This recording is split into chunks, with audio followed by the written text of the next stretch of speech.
What's up, everybody? Welcome back to Latin American Politics. Hope you're doing well this evening, this afternoon, depending upon where you are. Many of you are probably in California, so I guess that's afternoon. But I'm so happy to see you, and I'm happy that you're here. People are still trickling in, so we'll kind of wait a moment and see if we can um, get some more enlistees before we get started. As you know, we've been discussing party systems.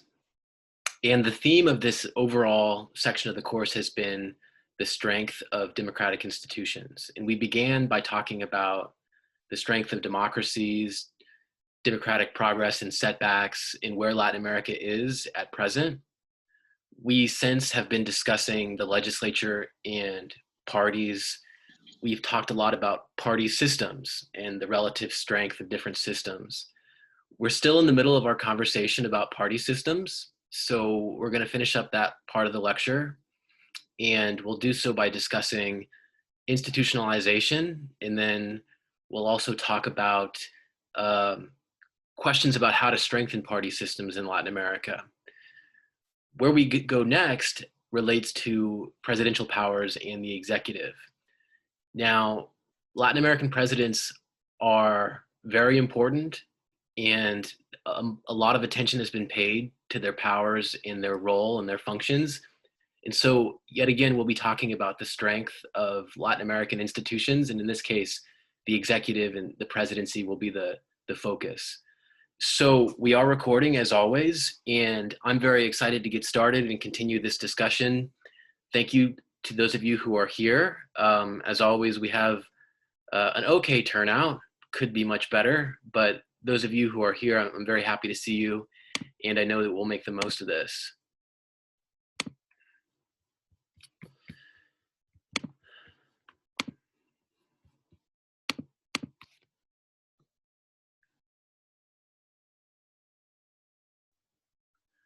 So far, we've talked about party system fragmentation.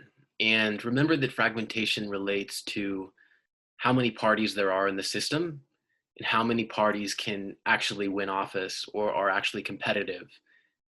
And this relates to the effective number of parties. And we established that there's a lot of variation in Latin America in terms of the effective number of parties. Some countries like Chile or Uruguay have a handful of parties, maybe a few at most. Other countries like Peru and Ecuador historically have had many more. And that variation in party fragmentation is just one example of the diversity of these systems. Another example is variation in the degree to which they are institutionalized. And when we talk about institutionalization of the party system, what we really mean is stability in who the main parties are and how they behave. This relates to who are the parties? Are the same parties competing? The first main question is, what are the patterns of party competition? Do we see the same parties over and over, or do we see a lot of newcomers? Do we see a lot of regularity, or do we see the rise of new parties every year, or so on and so forth? The second dimension relates to the ideological positions of these parties. And the main question is, do parties' ideological positions remain stable over time, or are they changing their ideology with each election or each decade? For example, in Argentina, the Peronist Party began as a relatively leftist, left-leaning kind of populist party. And in the 80s and the 90s, it transitioned over to a much more sort of center-right kind of more liberal party. This is an example of a change in the ideological position of a party. And these changes are really important because they can have seismic consequences inside the party system itself. And so let's take a look again at our case of Peru. Now, we looked at Peru already as an example of a relatively fragmented party system. And we talked about how the Peruvian party system has lots of different players who are all relatively weak. And we looked at 2020 data from the most recent election in order to reach that conclusion. Now we're going to look at the same data, but we're going to look in terms of that first dimension of institutionalization, which is, are the same parties competing? And what I've done here is I've simply added a column for new party. This is a new variable for us in this data set. We've got all of our parties. We've got the party for the presidency. We've got the parties and their percentage of seats. And I've also indicated now whether these parties are new or old. And so Popular Action, for example, is an old party. But notice that Podemos Peru, the Agricultural People's Front, both of those parties are new parties. This means that was their first election, the 2020 election. Purple Party was also new, as was the Union for Peru. Altogether, four of these nine parties are new parties. And what that means then is there's a lot of change and there's a lot of new faces that are popping up with each election. And the question arises, where do these parties come from? Why is it that there are all these different parties and all these new parties? Well, the answer is that a lot of times what happens is there are elite struggles inside parties. And one of those two sides will peel off and start an all new party, and they'll try to go it alone and kind of develop a new party base that can support them in their political ambitions. This has been the case in Ecuador, especially in the 80s and the 90s, but it's also the case in Peru, where parties are not strong and individuals ordinarily are much stronger. And so what you see is you see a lot of these caudillo types, these kind of strong men or these strong figures who peel off and leave their parties to form new parties.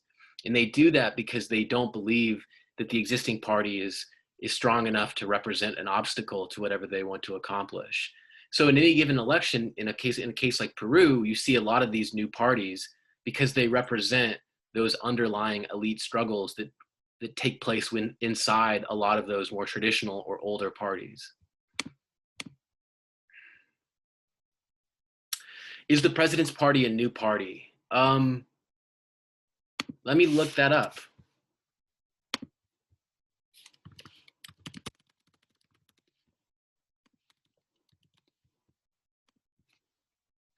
It registered in October 2014, and it's not clear to me if they've had seats or representation of any kind prior to winning the presidency.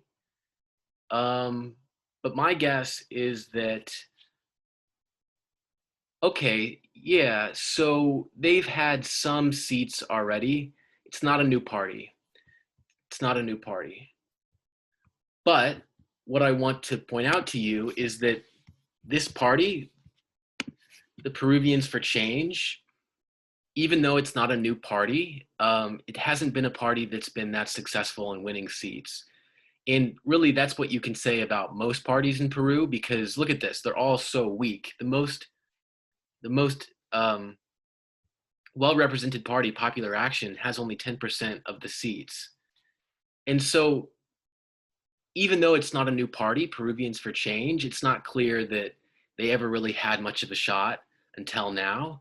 And the sheer fact that such a young party can win the presidency also testifies to the degree of party fragmentation, because it shows that relatively weak and relatively new parties are as competitive as more traditional parties. And in fact, it's difficult to say if there are many truly traditional parties in Peru at a point like this, because of the fragmentation and because of the sort of disorder.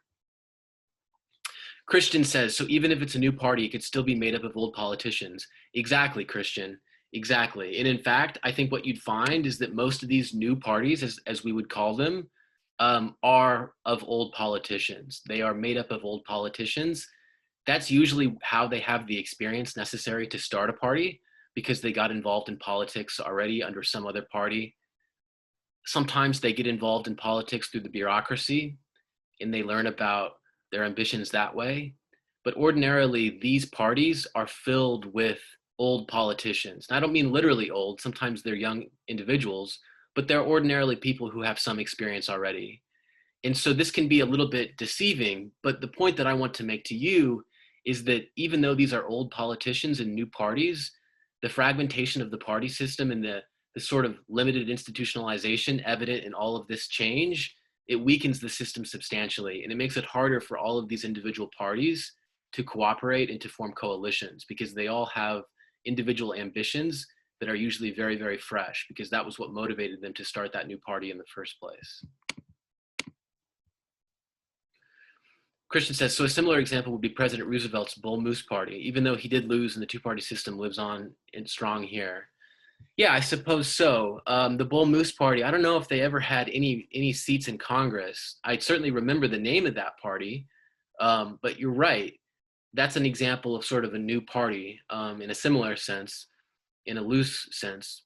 Maricela says, are the number inside the parentheses the percentage that the parties represent in Peruvian Congress? Yes, Maricela, that's the percentage of the seats that they won in the Congress. Peru has a single house assembly, a single house legislature, so there's no upper house. And so this percentage that you see here, this is the percentage of the seats in that assembly that this party won. You add that up and it adds up to 100.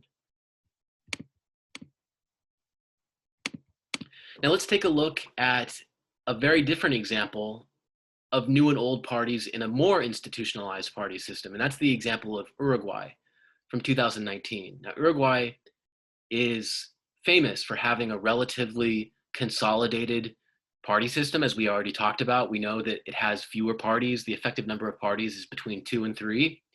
And generally speaking, we think of it as a relatively solidified system. And you notice this further when you look at the representation of new and old parties. And you find that the Broad Front is an old party. The National Party is an old party. The Colorado Party is an old party. And Open Cabildo is also, well, it's actually a new party. But what I want to point out to you is that these parties that are the old parties represent the bulk of the vote share in the upper house. Now, some of these parties are relatively new, but they don't have significant vote share. And so it's not as significant that they would have one seat apiece. What we're more concerned about is whether these top runners up here, the Broad Front and the National Party in particular, whether they are new or old. And what you see is that they are not new, they are old parties. And in fact, the Broad Front and the National Party go back many decades in Uruguay and have been instrumental in the consolidation of the party system because they've been so consistently competitive in that system. And what this shows us then is that an institutionalized system looks very different than a less institutionalized system. There's much more consistency in who is actually competing. We see the same parties election in, election out. And moreover, those old parties are the ones who primarily win seats, who are the most competitive in those elections. And so Uruguay gives us a very different sense of institutionalization. Uruguay is similar in this regard to Chile, but as I'll show you in a minute, there's a lot of variation across Latin American countries in the degree of institutionalization of their party system. Some party systems are much more solidified in this way than others, and generally speaking, the diversity is so enormous that some of the patterns are really difficult to study because they're so radically different. And so take a look, for example, at the average or the mean electoral volatility between 1990 and 2015. And electoral volatility is basically a measure of continuity of parties. Are the same parties competing election in and election out, or is there a lot of change from election to election in which parties are competing? And you'll notice right away that Peru, much like we saw in the data from the 2020 election, has a very, very high level of electoral volatility. Its mean electoral volatility in presidential elections has been about 55%. The only country in Latin America with a higher degree of electoral volatility is Guatemala. It has about 57%. Argentina is right up there as well, however, with about 51%. Bolivia has about 42 or 43%. Brazil has about 31%. Chile has about 29%. Colombia has about 39%. Costa Rica has about 18%.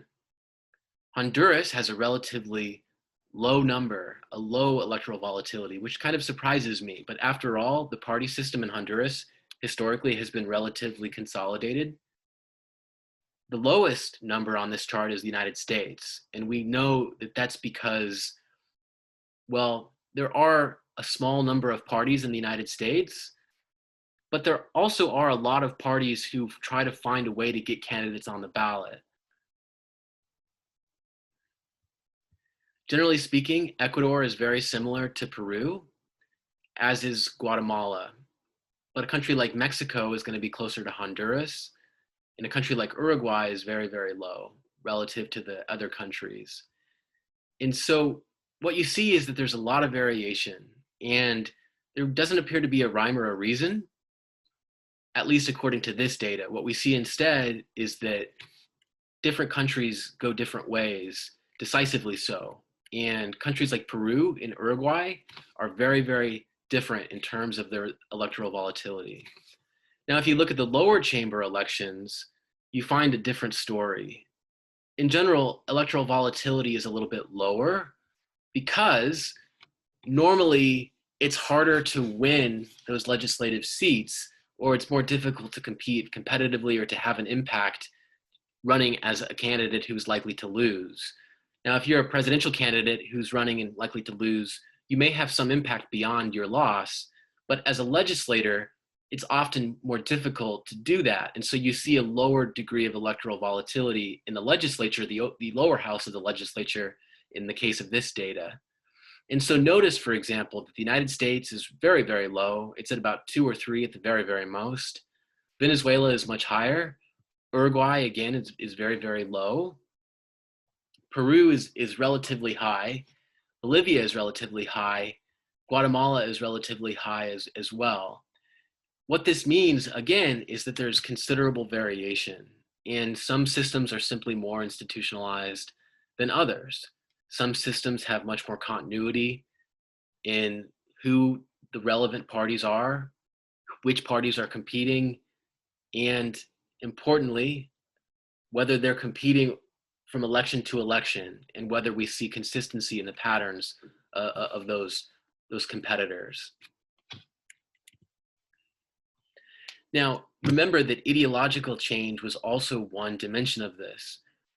When we talk about the institutionalization of a party system, we don't just mean who is competing and whether the same parties are competing. Again, we also mean whether those parties are holding the same ideological positions from election to election. And what this is showing us is, on a scale from 0 to 1.0, the average ideological change per legislature in each of these countries. And what you notice is that in countries like Chile, in Uruguay, in Mexico, ideological change is relatively low, especially in Chile. It means that from legislature to legislature, the main parties don't significantly change their ideological positions. That means a left-wing party stays a left-wing party, a right-wing party stays a right-wing party, a centrist party stays a centrist party. Now, one of the reasons for that in the case of Chile is that the parties have actually formed these coalitions, these left and right coalitions. There are many parties in Chile, but there are only 2 main coalitions traditionally. And those coalitions held together primarily because of ideological continuity. It became very costly for individual parties inside those coalitions to deviate ideologically. So leftist parties and center-left parties had a lot of incentive to stay there because they were part of a coalition that was built around their ideology and built around their likenesses with those other parties. So there's more to the story than this data does reveal, but it's revealing, moreover, that countries like Peru have had a much harder time forming those coalitions. Countries like Ecuador have had a hard time forming those coalitions. And moreover, there's also been realignment in countries like Colombia, where parties have switched positions, much like the party realignment that occurred in the United States when Democrats and Republicans effectively switched ideological positions. This ideological change from legislature to legislature is one more way of measuring institutionalization. Those systems that are more institutionalized will see less ideological change. They will see more continuity. Those systems that are less institutionalized, we'll see a lot more change from legislature to legislature. And so Peru on the high end, but also Paraguay, Dominican Republic, countries like Ecuador and Costa Rica.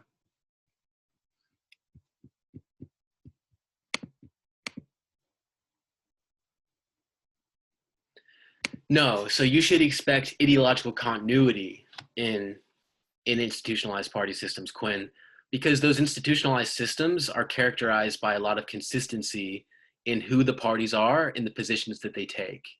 And so a less institutionalized system is going to see more change in ideology. A more institutionalized system will see less change. And when we say institutionalization, we mean really the consistency in the patterns of party competition and ideology.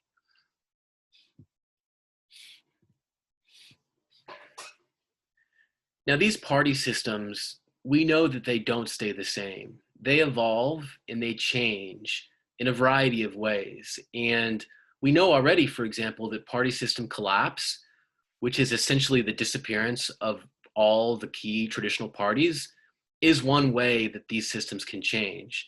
So in Venezuela and Peru, our cases of party system collapse, the main political parties essentially went extinct as a result of changes in voter preferences, as a result of economic crises, as a result of the lack of responsiveness in how that motivated the change in voter preferences.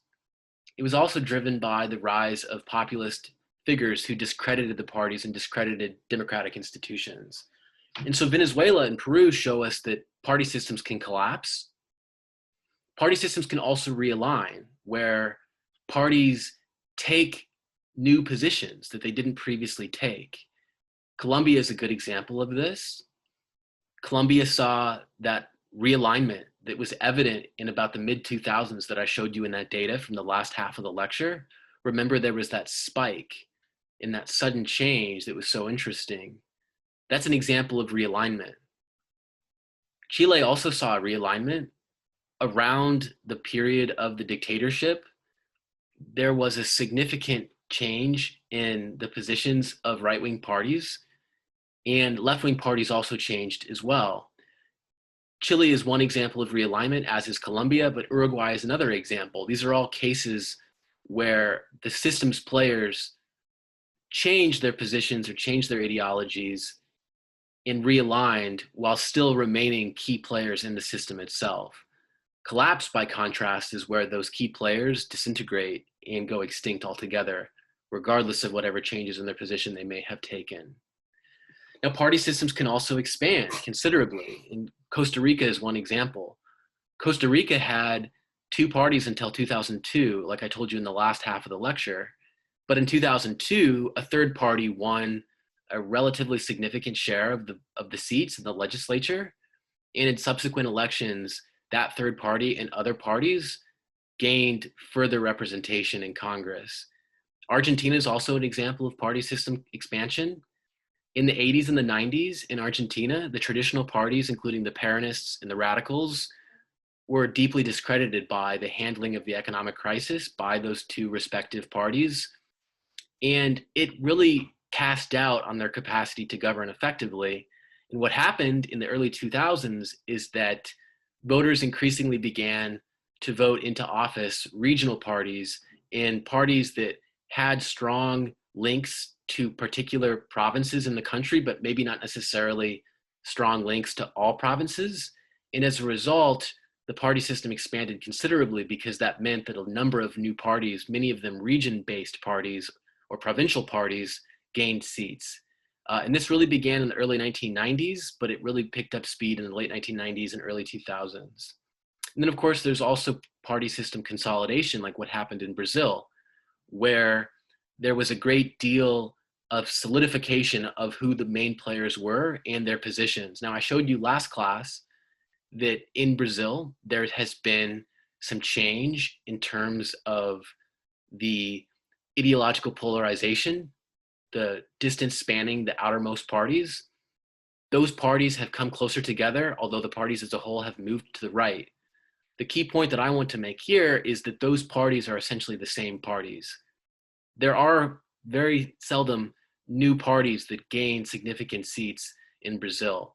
It's a relatively solidified system where there's relative consistency in who those parties are. And those parties mainly center on the left, in parties like the Workers' Party, and the right.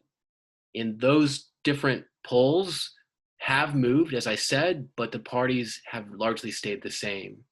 And so these types of party system change are all evident in Latin America. And the question arises, what causes party system change in Latin America? What is really at the foundation of these changes, and how can we understand them systematically? Electoral reforms is one. Some countries have switched from majoritarian institutions to proportional representation institutions. Now, majoritarianism means winner take all rules. An entire constituency is handed to the winner of that district under a majoritarian system. Under a proportional representation system, multiple parties run in that district, and parties win seats in proportion to the amount of the vote that they received.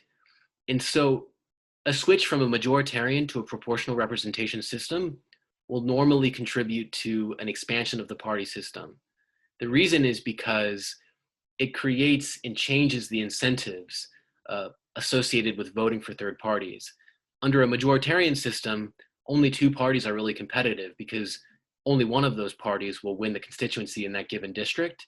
Under a PR system, several parties can win a different proportion of the seats in that district, and therefore you don't necessarily waste your vote if you vote for a third or a fourth party. Now, decentralization, and that means dispersing power from the national to the state or to the local level. Decentralization processes have also been important sources of change in the party system. And the reason is because decentralization, by empowering state and provincial governments, it creates the foundations for new political movements and new political parties. Provincial parties often result from decentralization because you create a new center of resources and organization at a provincial or a regional level. Parties often follow as a means of kind of responding to and reaping the benefits of the decentralization of power. Because they can, of course, fill those seats, they can fill those offices that are created at the state or the provincial level, as well as use that winning to form a basis for competing nationally in the legislature or for the presidency. Thirdly, changes in voter preferences are also important.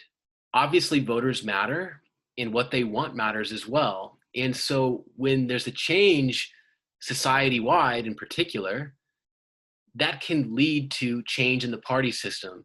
In particular, it can lead to the collapse of the party system if voters begin to disapprove of those parties, if they begin to favor newcomers who might be viewed as more likely to address the problems that those people face. So in Peru and Venezuela, one of the causes of party system collapse, you will recall, was a change in voter preferences and the sort of loss of faith that occurred, and the way in which voters no longer believed that those main parties were capable or willing to respond to their needs. And this relates closely to the fourth point, which is a crisis of democratic representation. Voter preferences can change often in response to these kinds of crises. When we say a crisis of democratic representation, what we mean is a disconnect between parties and voters. When voters sense that parties no longer represent them, or maybe never did, it becomes more likely that the party system will change because newcomers will get more seats, so on and so forth.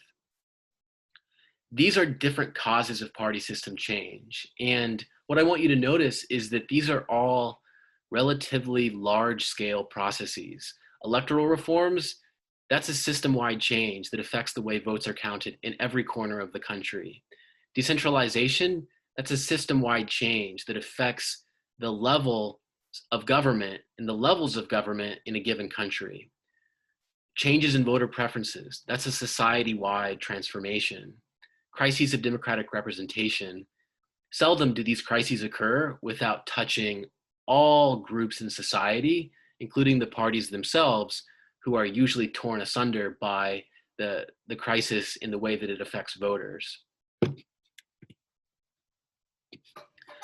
Now, we've discussed party systems, and one question that arises is how can we strengthen party systems? A consistent theme of this unit of the course has been strengthening democratic institutions, as I said at the beginning of the class.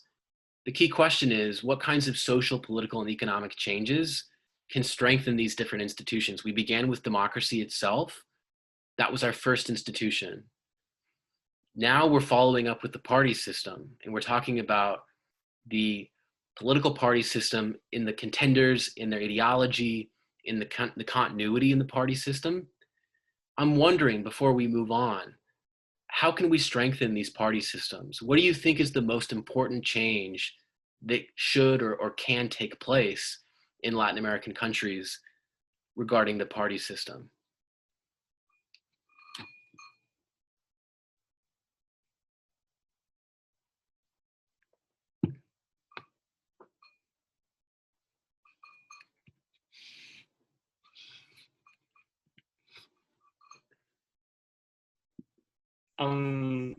I think that the electoral reforms would be a huge way to increase it because of just the importance of your vote. You know what I mean? If I want to vote for a third party and I'm in a place where it's like a majority, then I really don't want to vote for that third party that's not going to get any representation. Yeah, Leonardo. And to extend your point, sometimes we think about proportional representation as leading to more parties, but I think it's more likely that it'll lead to just a few more parties, not too many parties. And the reason is because when parties can get seats in a district and not win the plurality in that district, they become stronger, and it gives them an incentive to try to become stronger because they are competitive in some way. But in a majoritarian system, they can't be competitive, and they often have an incentive to do something different, which is break up and create separate parties who individually might be stronger. And so I think proportional representation and electoral reform is probably part of the equation if it comes to strengthening party systems, and if the question is how we can strengthen them. Ishan, did you want to make a comment? Sure. So my focus was going to be towards crises of democratic representation because I feel like if people feel like they're being properly represented by the representatives that they're electing, then there's going to be very little change in who's in the legislature because if you're happy with your incumbent and you're happy with the policies that are coming and you believe that you feel that you are being represented properly, then there's no change in the parties or party system. Yeah, so then the $1,000,000 question becomes, how do we improve representation? I think that what we have to do. Sorry. No, please go ahead, Ishan. Okay. Yeah, I think the most obvious one, as you stated, would be the proportional representation. But I think that another way to do it would be focusing on like local media or like funding local newspapers and or investments just to allow people to have a better understanding of like how their legislators are helping them personally or their constituency. Yeah, so maybe using media to connect parties and voters. I think that maybe another way of doing it, in addition to that, is trying to strengthen the incentives of parties to represent voters. So often in Latin American countries, well-organized interests have, well, they have an extended reach and they're able to influence politics very, very significantly and often at the expense of ordinary people. If you can change the incentives of parties and if they rely less on organized interests for their support, if they are more unmediated in their relationships with voters, maybe that improves the representation. I think that it comes down to the choices that parties make, as well as the ways that parties relate to voters. And this is a question that really is a difficult question to answer. How do you improve representation? But at a bare minimum, I think we can agree that representation has to be a big part of the equation. Take a country like Chile. It's historically and traditionally had one of the most robust party systems in the region, but that party system today is beginning to falter, and it's beginning to um, kind of tear apart at the seams, and new parties are beginning to come to the fore.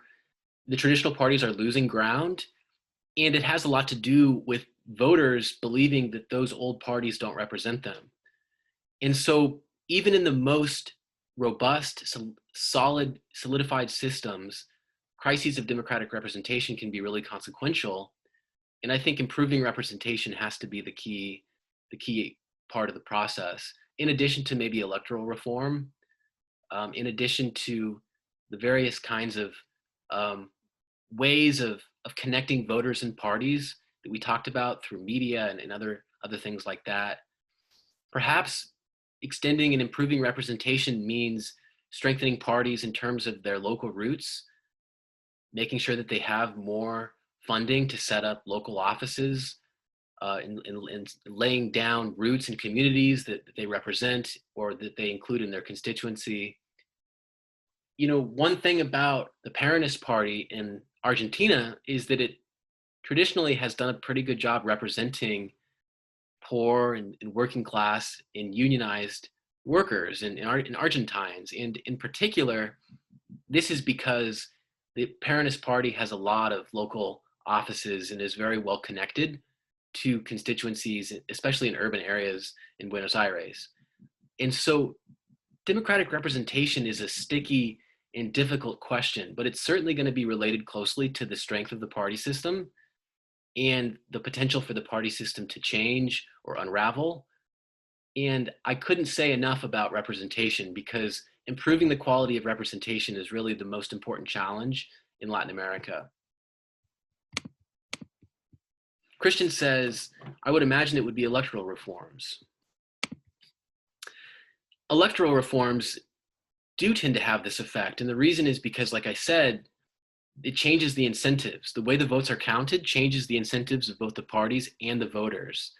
And on the voter side, if your vote for a third party won't be wasted, you're more likely to vote for a third party. And then maybe you're more satisfied with the representation in turn.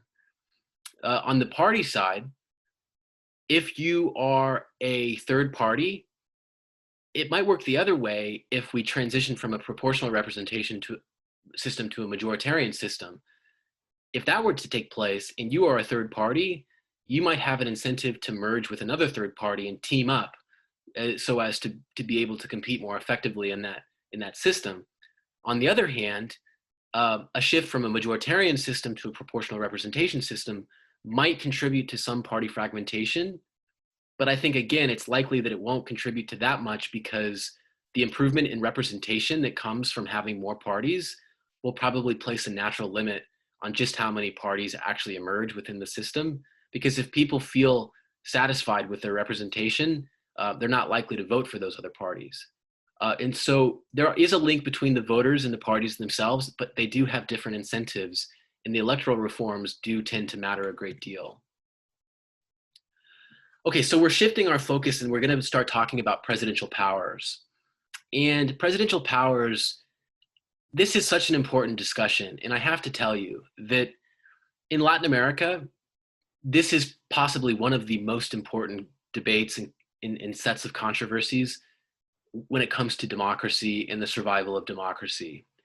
Going back decades, there's been a debate about the perils and the promises of presidentialism. And Latin America has often been kind of the foil or the laboratory for a lot of these arguments and a lot of these debates. And it's because the presidents in Latin America are unique. The presidents in Latin America are unique for reasons that we'll discuss, and unique because of their position in these political systems, and unique because of their relationships to the legislatures that these parties that we just talked about inhabit.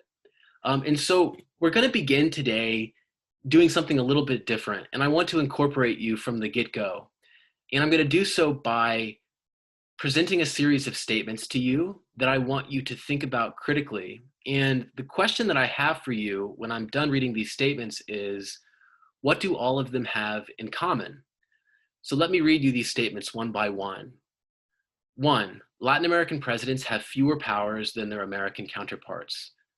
2, fewer than half of all presidential systems in the world are in Latin America. 3, Latin America has more than 12 parliamentary democracies. 4, Latin American presidents depend on a legislative majority to exist. The question is, what do all of these statements have in common? And I'm going to sit back for a moment, and I'd like you to think critically about this and try to answer the question. And I'd be happy to hear you talk through the mic here in a moment or two, or use the chat as well. But do think about this. Think about what you know, think about what you read, and I'll get back with you in about 2 or 3 minutes.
So, what do all of these statements have in common?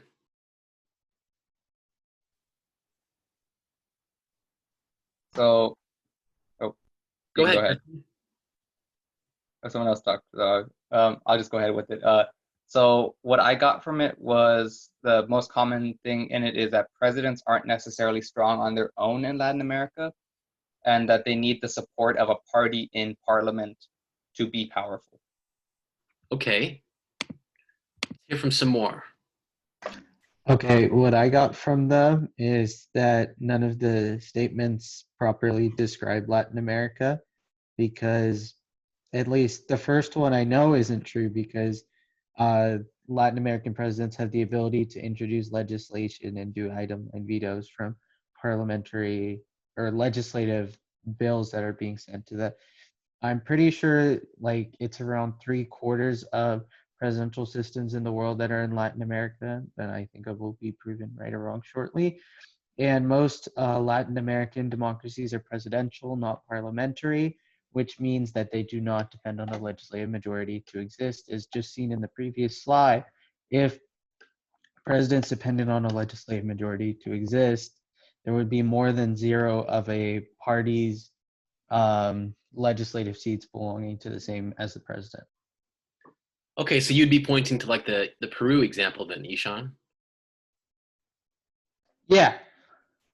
Okay, so this is great. So we've got a couple different positions here. On on the one hand, Leonardo is observing some consistency in the statements and seems to be accepting the truth of the statements, the statements as true. Ishan says that these statements are all untrue. Now, I'd like to hear from some others. Who agrees with Ishan and who agrees with Leonardo? Hello. Was it Christian? That was me who spoke up. Was it Christian or was it Leonardo? I'm sorry. I think it was Christian. It wasn't me. Oh, it was not you. Sorry, Leonardo. Okay. Was that you, Sophia? Oh no, it was Sarah. Oh, sorry, Sarah. Okay. Do you want to speak? Yeah. I was just gonna say at the 4 points, not necessarily agreeing with either, but specifically number 2, where it talks about how less than half of all presidential systems are in Latin America. I was thinking of how, because of the close proximity to America, once Latin America began to sort of decolonialize and self-rule and have self-sovereignty, it sort of mimicked American political structures, but kind of similar to what happens in Africa and European colonization. It doesn't mimic it exactly because there are impacts left there from colonization and stuff like that. So, Sarah, for you, number 2 then is false. It's not false or true. I was just using it as like an observation, I think. Okay. Okay, so let's hear from some others. I'm kind of confused as to point 2 and 3. Can you kind of explain to them again, like how is it that there's half the presidential systems, but then you have more than 1 dozen parliamentary democracies? Now, I want to make something clear. We're not saying that these statements are true or false. These are just statements. And so Okay. if you're observing some inconsistencies here, perhaps there's more to the story and you're getting at it. You're kind of figuring out that there's something wrong here. So, Leonardo, do you think then that either of these statements or perhaps both of them may be untrue? Are you skeptical of these statements? They seem like they're kind of contradicting each other, I feel. I don't know, by the sense of like having less than half, but having more than a dozen. Seems kind of. But we would need to know the total number of presidential systems in the world in order to know that, right? Mm-hmm. But I see your point. I see your point. Who else would like to make a comment?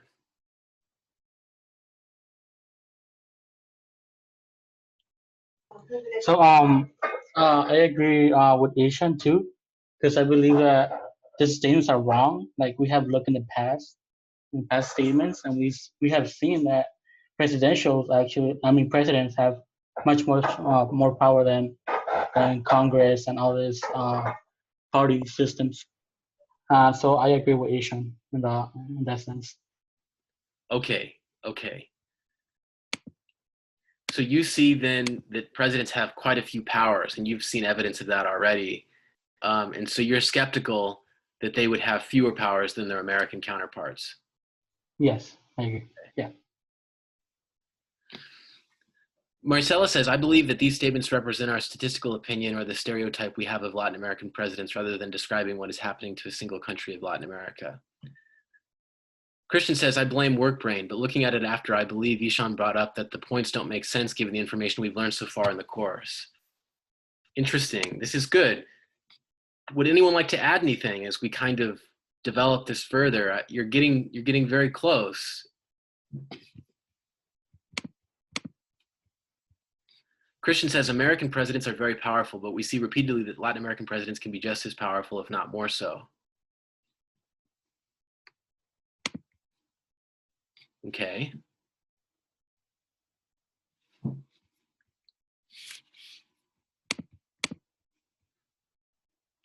Sarah says, I feel like these points can't represent all of Latin America. It's so diverse and there's many different countries that these points may or may not apply to.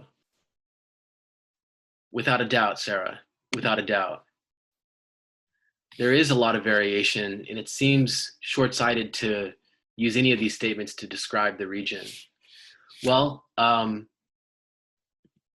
what I want to tell you is that they're all wrong. It was a bit of a trick question, and I'm sorry if that frustrated you. But none of those statements are correct. They all are incorrect in some way. And so let me read to you the corrected statements. And this list of corrected statements will set the groundwork for the rest of this discussion. And this will kind of help to highlight the main points of the discussion. First, Latin American presidents have more powers than their American counterparts. Latin American presidents on the whole have much greater lawmaking authority than American presidents do. It's also the case, number two, that more than half of all presidential systems in the world are in Latin America. In fact, 15 of the 28 systems in the world are in Latin America. Most of the presidential systems in the world are in Latin America. Number three, Latin America does not have more than 12 parliamentary democracies. It does have some, but by and large, it is a region of presidential democracies. It is a region that has been defined and in many ways has defined presidentialism. And the sooner we learn that, the better off we will be as we kind of head down this road and discuss those powers and the sheer influence that these presidents tend to have in Latin American democracies. And then finally, Latin American presidents do not depend on a majority to exist. Presidential systems, by definition, have independent survival. We directly elect the president, we directly elect the legislature. That stands in contrast to a parliamentary system where we directly elect the parliament and then the parliament itself elects the prime minister. In a presidential system, like in Latin American countries, presidents and legislatures are independently elected. Now that fact is very important because it sets the basis for a debate about whether or not presidentialism is fraught with its own perils, and if it has really the seeds of its own destruction kind of sown into it because of the lack of an incentive that the executive and the legislature might have to cooperate or reach a consensus in the course of governing. So presidentialism in Latin American style, first and foremost, brings our attention to the sheer number of presidential democracies in Latin America. It brings our attention to the powers and the sheer authority of Latin American presidents. It also brings our attention to the relative absence of parliamentary democracies in the region. And it brings our attention to the fact that Latin American presidents, because they are independently elected by voters directly, do not need to depend on a legislative majority to exist. Now, I may have kind of jumped the gun because we're getting a lot of comments here. Quinn says we can't really make these generalizations about such a diverse place. Well, the statements that I have on this slide here that I've corrected do accurately represent and depict the region. So it is a diverse place, but these statements are all true after I've corrected them. Ishan says the same thing, but Quinn, I understand your point, which is that, look, these places are very different, and to boil them down to simple points does a bit of a disservice to some of their unique characteristics. No need to never mind, Quinn. You make a good point. Which LA countries have parliamentary systems? And are they like traditional European systems with tied origin and survival? Good question. You know what I'm going to do? I'm going to take a look really quickly. I actually can't think of one right now. Latin American countries with parliamentary systems.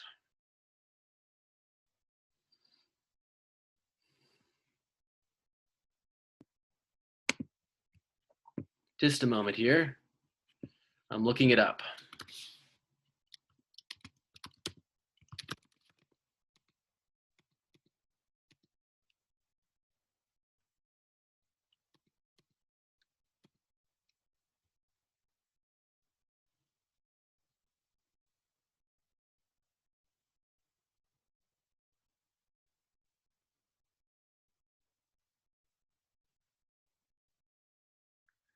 Geez, honestly, I don't really know. I'm not really getting a clear answer. Um,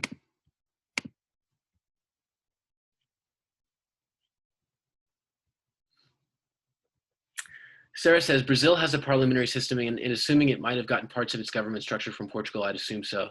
No, no, Sarah. Brazil has a presidential system. The president is directly elected, and the parliament the legislature is does not produce the prime minister. So they are independently elected, and they survive independently. And Ishan adds that they impeached Rousseff in Brazil. They did impeach Rousseff, and impeachment is a process in presidential systems because parliamentary systems, as we'll discuss momentarily, have their own mechanism for removing leaders, and that's a vote of no confidence. And that's a process that's much smoother and more consensual than impeachment. Yeah, and Quinn adds that as well. No, it's okay, Sarah. Honestly, I can't actually think of a good example of a parliamentary system in Latin America. These are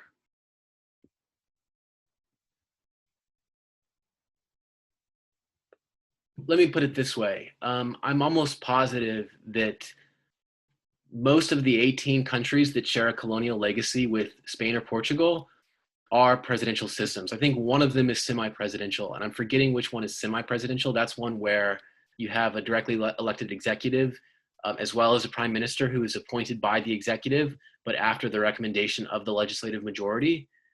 The point that I want to make to you is that presidential systems are by far the most common, and they largely represent the region.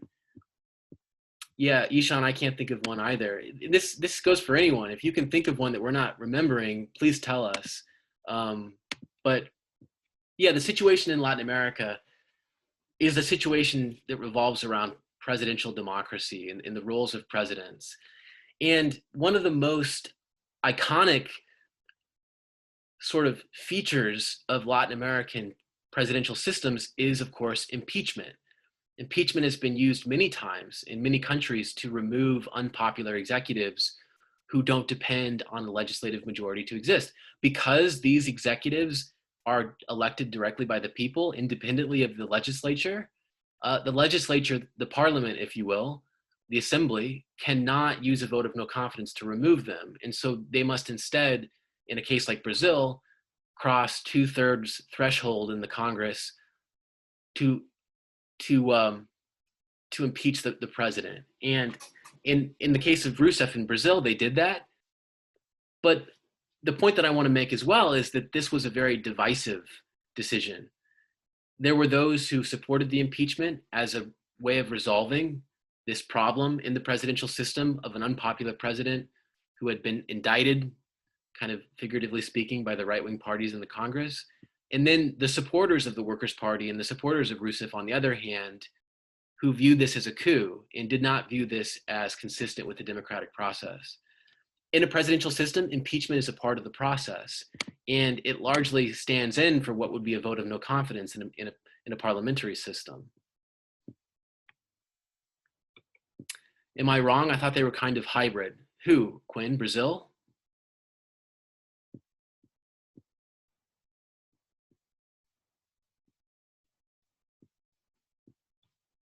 Quinn, who did you think had a hybrid system?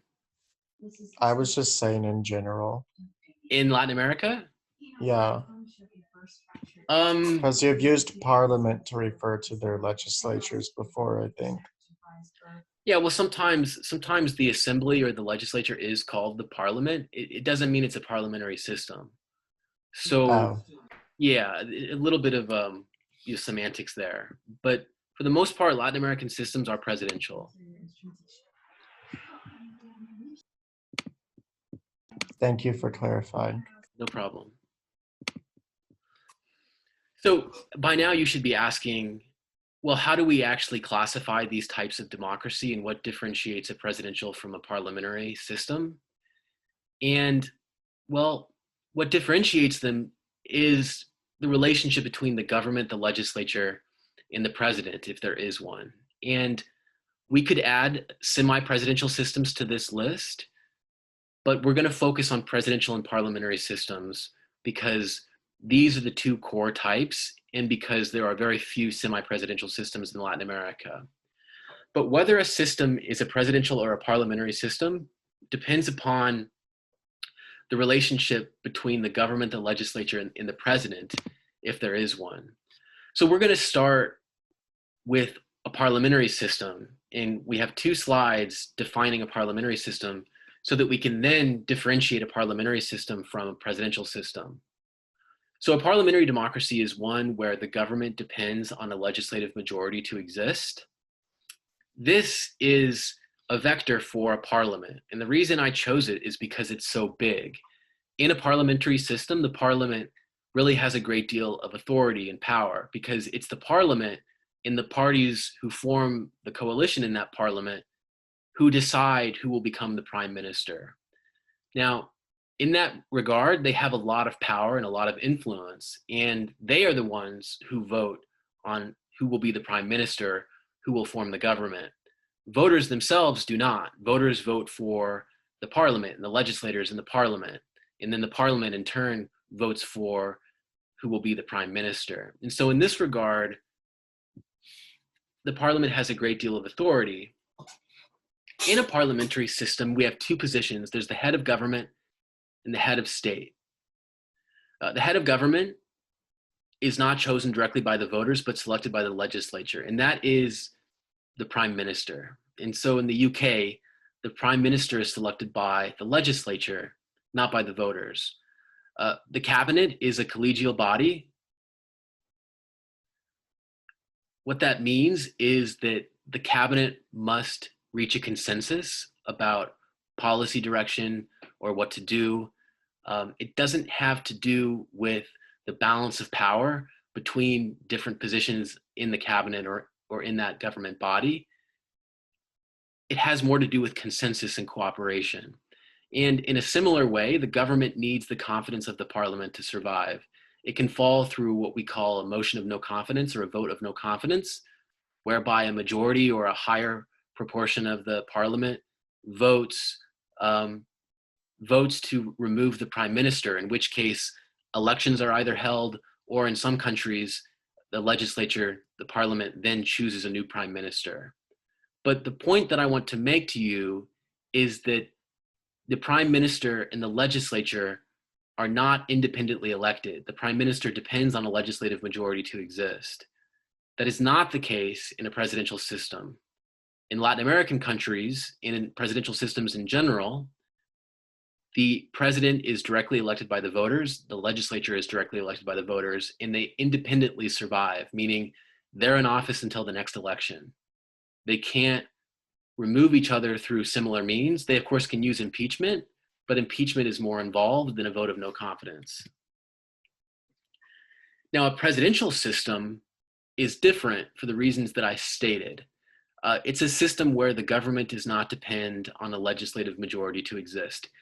In this case, there's more of a role for the president, or at least the president or the head of government, if you will, has more power than their equivalent in a parliamentary system, at least in the sense that they are directly elected, they get their mandate from voters. They govern in a way that does not require the continued support of a legislative majority.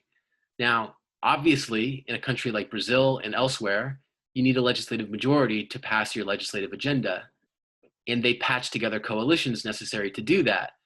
But if they're not able to put together a coalition strong enough to pass their agenda, that doesn't mean the end of their government.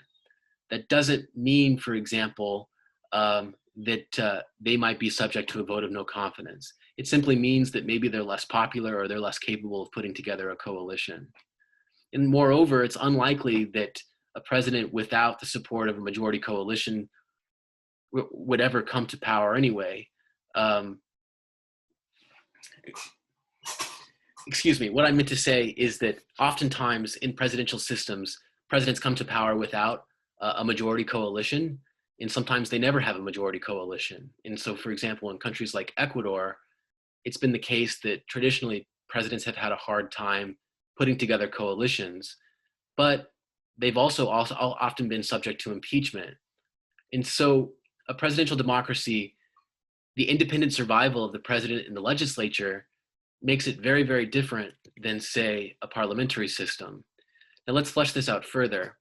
A head of government and the head of state are fused in a presidential system. The presidency is a winner-take-all position. And what that means is they take the whole constituency. Now the president and the legislature survive independently. There's a separate election for the two of them. The president does not come from the legislature, as I mentioned. In addition, the president and the legislators are elected for a fixed term. They're in office for 2, 4, 6 years, however many years, and that's it. The president is elected directly by the voters. And so the United States is a presidential system where we directly elect the president, which we'll do on November 3rd, and we directly elect our legislators as well, which we may also do on November 3rd, depending upon who is on and what is on the ballot in the particular district that you live in. Now, some districts don't have everything on the ballot. Some have multiple positions on the ballot. For example, where I am, some Senate seats are up for grabs and some are not.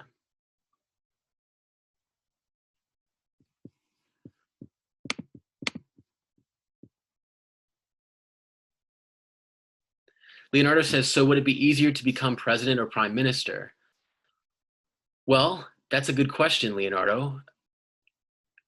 It depends on who you're better at appealing to, right? If you are more appealing to voters and ordinary people who vote in large numbers, maybe it's more appealing and better to be president.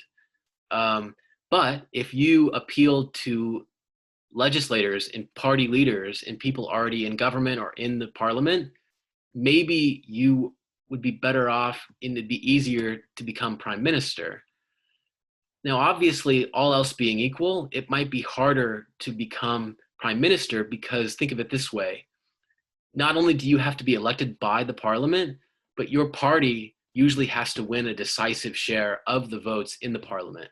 So if your party doesn't win a sizable plurality or even a majority, you're unlikely to become prime minister. And so there are kind of two steps involved in becoming prime minister. Your party has to win substantially in the parliament, and then the parliament itself has to elect you as prime minister. Now, in a similar way, in a presidential system, you obviously have to win the nomination of your party. But winning the nomination of your party is not the same as, say, your party winning the parliamentary election, right? It's kind of a different contest. So all else being equal, it may be harder to become prime minister. If you could choose, which one would you rather be? Well, good question. I think a lot of people would be happy with being a prime minister who is able to rule like an authoritarian when they have a majority in the parliament, and when that parliament majority must approve their agenda or there's a new election. That's often the case. But on the other hand, presidential powers can often be very substantial, and presidents can often decree legislation or call sessions of the Congress or initiate a budget or amend legislation. And so presidents have substantial power of their own, and we shouldn't underestimate that. Does head of the state have the same power as head of the government? 80, do you mean in a presidential system?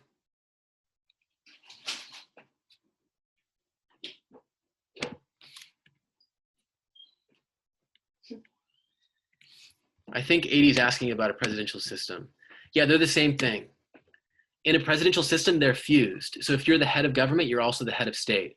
So Donald Trump is the head of government and the head of state. So as the head of government, he's obviously the executive, the president, but as the chief executive, he's also the head of state who's in charge of the military, foreign affairs, etc.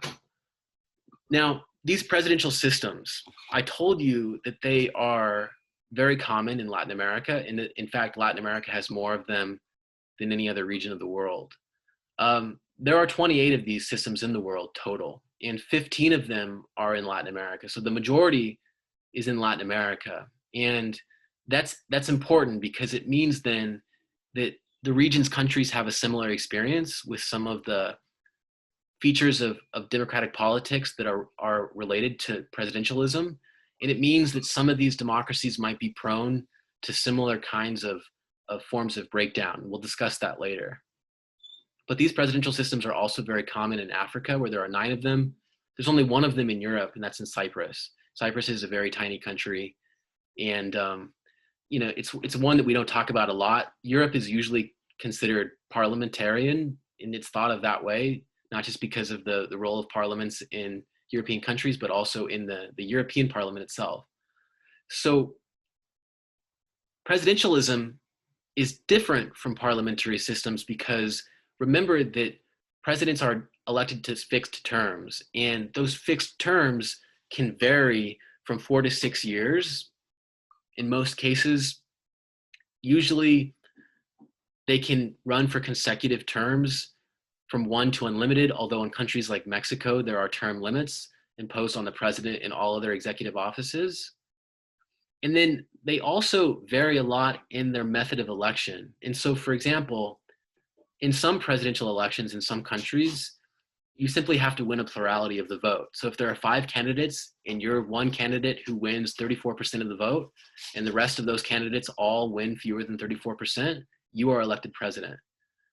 On the other hand, in some countries, you've got to win a majority, which means if you're one of those 5 and you win 34%, well, you're going to have to go to a second round and run against your first competitor, one of whom will win a majority, and one of whom, the one who wins the majority, will become president. So that's a majoritarian runoff.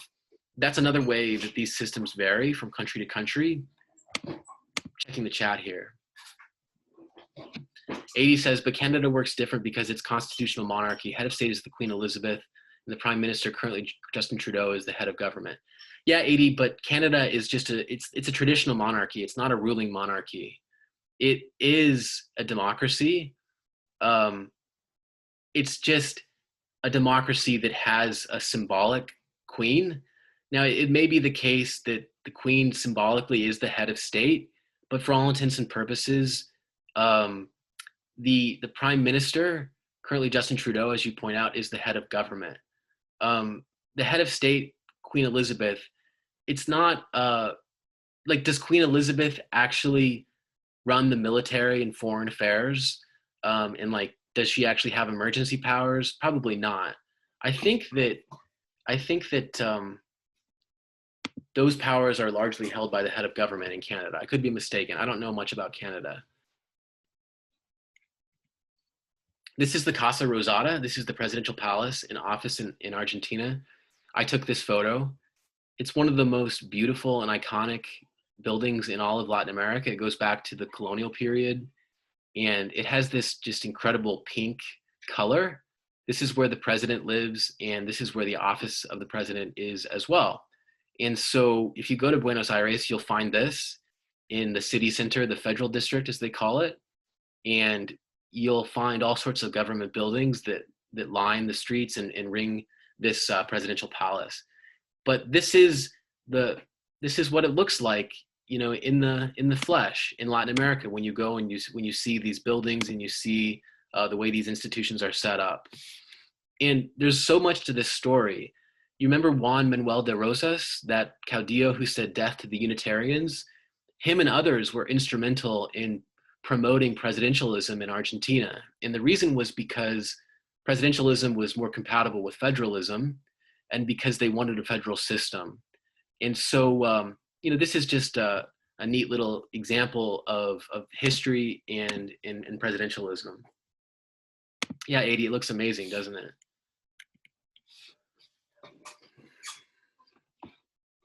Oh, wow, everybody, we're out of time.